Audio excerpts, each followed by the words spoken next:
The ocean is a phenomenal sight, filled with a bright and colourful collection of fish of all different shapes and sizes. Unfortunately, we are destroying them due to plastic which is entering the oceans and causing harm to them. We will look into how the oceans have changed as time has gone by and what we can do to help save them. 100 years ago, plastic was still entering our oceans, but not on a big scale as plastic only became popular in the 1950s, so we wouldn't have had as much access to plastics then, although some plastic still ended up in the oceans. This is today.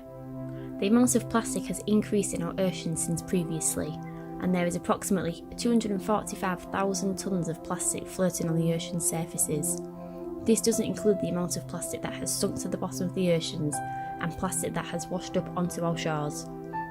With the amount of plastic increasing, this means that the amount of fish is decreasing because of the deaths caused to them by plastic.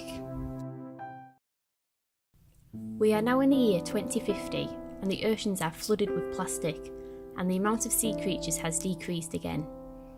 There is now more plastic in the oceans than fish, and if we don't change our ways, this will continue to increase until it might be too late to change. Only 5% of plastics are recycled effectively, which means that the other 95% will be distributed elsewhere, such as in the oceans.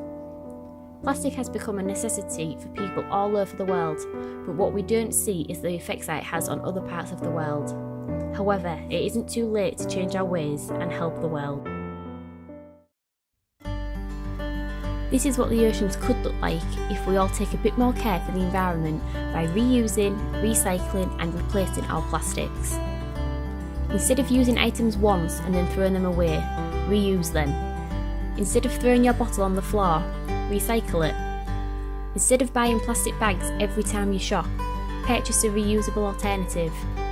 Instead of buying bottled water, drink tap water. Instead of drinking with a plastic straw, replace it with a paper straw.